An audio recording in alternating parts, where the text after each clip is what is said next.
అదేవిధంగా కాంగ్రెస్ మధ్య tough fight అయితే కొనసాగుంది. సో అత్యంత ప్రతిష్టాత్మకంగా మంత్రులు తీసుకున్నటువంటి ఈ పురపాలిక ఎన్నికల ఫలితాలు ఏ విధంగా ఉంటాయనేది మాత్రం చాలా స్పష్టంగా చాలా ఉత్కంఠ కూడా కొనసాగుతుంది. ప్రధానంగా కొత్తగూడెం కార్పొరేషన్ తో పాటు ఏదులాపురం మున్సిపాలిటీ, మధిర మున్సిపాలిటీ పైన అందరూ కూడా ఫోకస్ చేస్తూ వస్తున్నారు. ఎందుకంటే మంత్రులు ప్రాతినిధ్యం వస్తున్నటువంటి నియోజకవర్గాల్లో మున్సిపాలిటీలు ఉండడంతో అటు ప్రజా పాలనకు సంబంధించి మొదటి నుంచి విస్తృత ప్రచారం చేసినటువంటి మంత్రుల ఫలితాలు ఏ విధంగా ఉంటాయి, మంత్రుల యొక్క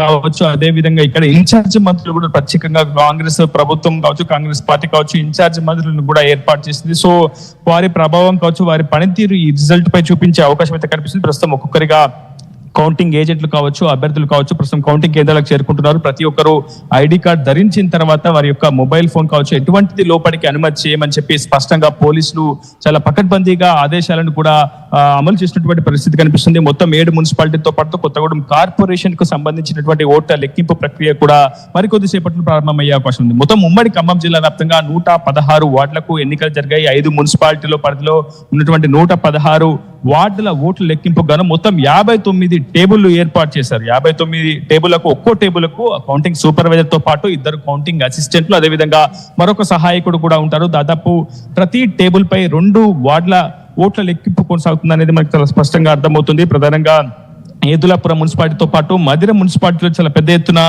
పటిష్టమైనటువంటి భద్రతను కూడా ఏర్పాటు చేశారు. ఎటువంటి అవాంతరాలు కావచ్చు, ఎటువంటి ఇబ్బందులు తప్పకుండా ముందస్తుగా పోలీస్ సిబ్బంది మాత్రం చాలా స్పెషల్ ఫోకస్ చేస్తూ వస్తున్నారు. ఖమ్మం జిల్లాలోని 5 మున్సిపాలిటీల పరిధిలో మొత్తం 116 ఓట్ల లెక్కింపు కొనసాగబోతుంది. 59 టేబుల్ ఏర్పాటు చేశారు. అదేవిధంగా ఏదులాపురం మున్సిపాలిటీ సంబంధించి మొత్తం 31 వార్డుల కౌంటింగ్ గాను 16 టేబుల్ ఏర్పాటు చేశారు. సత్తుపల్లి మున్సిపాలిటీలో 23 వార్డుల కౌంటింగ్ కు మొత్తం 12 టేబుల్, మధిర మున్సిపాలిటీలో 22 వార్డులకు 11 టేబుల్, వైరా మున్సిపాలిటీలో 20 వార్డులకు గాను మొత్తం 10 టేబుల్ ఏర్పాటు చేశారు. కల్లూరు మున్సిపాలిటీలో కూడా 20 వార్డులకు 10 టేబుల్ ఏర్పాటు చేశారు. ప్రతి టేబుల్ పై దాదాపు 2 వార్డుల ఓట్ల లెక్కింపు అయితే కొనసాగుతుంది. ఒక రౌండ్ లో ఒక వార్డు ఫలితం వెల్లడయ్యే అవకాశం ఉంది. ఖమ్మం జిల్లా ఏదులాపురం మున్సిపాలిటీకి సంబంధించి 15వ వార్డు ఇప్పటికే కాంగ్రెస్ ఏకగ్రీవం చేసుకోగలిగింది. మొత్తానికి కాంగ్రెస్ ఇప్పటికే బోని కొట్టింది. ఒక స్థానం కాంగ్రెస్ ఖాతాలో కూడా జమ చేసుకున్నటువంటి సిచ్యువేషన్ కనిపిస్తుంది. ఆ తర్వాత ప్రస్తుతం సరిగ్గా 8 గంటలకు పోస్టల్ బ్యాలెట్ లో ఓట్ల లెక్కింపుతో పాటు కౌంటింగ్ ప్రక్రియను కూడా పూర్తి చేసిన తర్వాత దాదాపు ఒక్కో రౌండ్ కు గంటకు పైగా సమయం పడుతుందని చెప్పి ఎన్నికల అధికారులు అయితే స్పష్టం చేస్తున్నారు. మధ్యాహ్నం 12 గంటల వరకు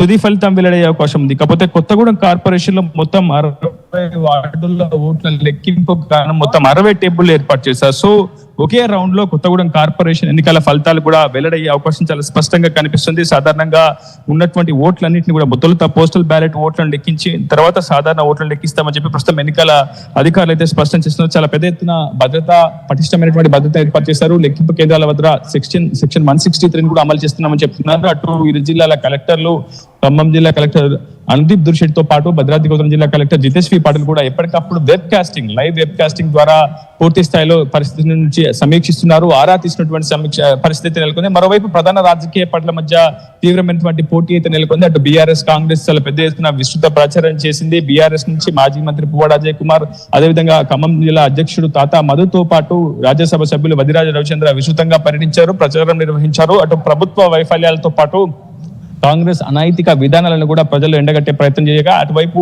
కాంగ్రెస్ మాత్రం ప్రజలకు ఇచ్చినటువంటి హామీలను ఒక్కొక్కటి నెరవేరుస్తున్నామని, తాము అమలు చేసినటువంటి హామీలను పూర్తిగా ప్రామాణికంగా తీసుకునే ఓటు హక్కును పూర్తి స్థాయిలో తమకు వేయాలంటూ కూడా పెద్ద ఎత్తున కాంగ్రెస్ కూడా విస్తృత ప్రచారం నిర్వహించారు. మంత్రులతో పాటు కీలకమైనటువంటి నేతలంతా కూడా దాదాపు అవిశ్రాంతంగా శ్రమించి విస్తృత ప్రచారం అయితే నిర్వహించారు. చాలా పెద్ద ఎత్తున కాంగ్రెస్ కు పాజిటివ్ రిజల్ట్స్ వస్తాయని కూడా కొన్ని సర్వే సంస్థలు అయితే వెల్లడించినటువంటి సిచ్యువేషన్ ఉంది. ఏదేమైనప్పటికీ మరికొద్ది సేపట్లోనే ఫలితాలు వెల్లడే అవకాశం ఉంది. చాలా ఉత్కంఠ అయితే కొనసాగుతుంది. సరిగ్గా 8 గంటలకు కౌంటింగ్ ప్రక్రియ ప్రారంభం అవుతుందని చెప్పి అధికారులు స్పష్టం చేస్తున్నారు. Over to you Kalyan.